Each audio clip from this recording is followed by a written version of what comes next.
Oke, sebelum kita melanjutkan pembahasan yang lebih lanjut atau siklus menstruasi, sebaiknya kita paham dulu definisi menstruasi itu.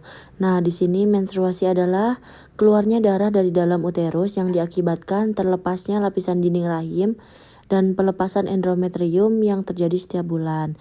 Nah, ini adalah definisi menstruasi. Nah, selanjutnya kita akan membahas tahapan menstruasi. Ada 4. Yang pertama, praovulasi. Nah, praovulasi itu pelepasan sel telur dari folikelnya.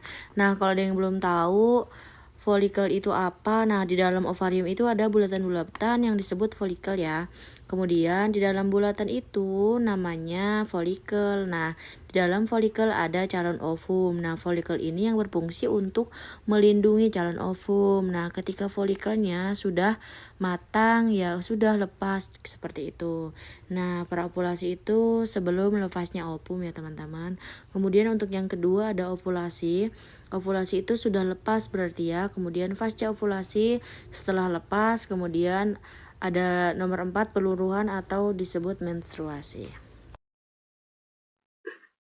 Nah, oke teman-teman, kita sekarang sudah memiliki grafik atau bagan dari siklus menstruasi ya.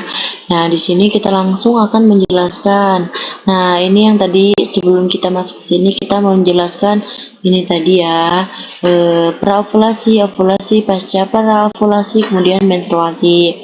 Kemudian sekarang hormon. Kita akan membahas hormon dulu nih. Ketika kita menstruasi, hormon yang bekerja adalah FSH dan LH. Kedua hormon ini dihasilkan oleh kelenjar hipofisis yang dihasilkan dari otak ya teman-teman, otak manusia, otak kita. Nah, kemudian terjadilah menstruasi. Kemudian hormon hipofisis tadi juga dapat meningkatkan hormon estrogen dan progesteron.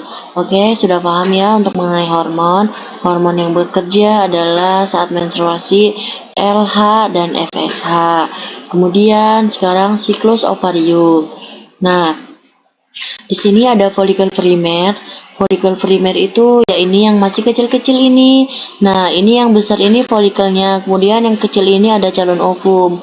Kemudian dari folikel primer menjadi folikel sekunder agak besar. Kemudian nih, ketika dia sudah matang namanya folikel de Graaff.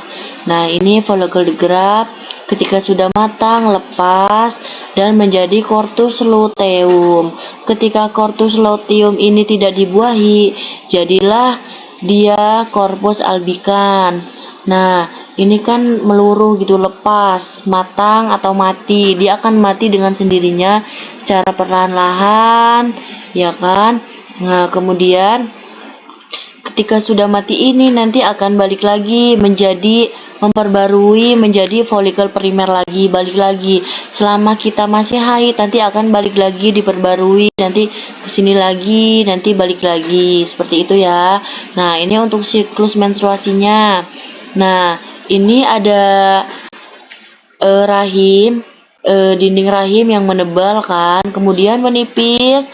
Lalu ketika menstruasi keluarnya darah lah dari vagina karena tidak dibuahi ini tadi, tidak ada pembuahan tadi kan. Nah, kemudian waktu fase praovulasi sedikit ada penebalan, kemudian waktu ovulasi. Nah, ini waktu ovulasi ini dia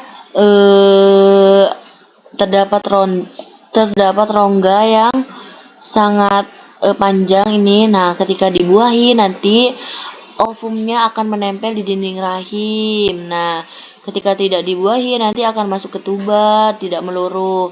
Ketika tidak dibuahi ya nanti akan menjadi darah seperti ini lagi, akan balik lagi. Nah, kemudian untuk hari.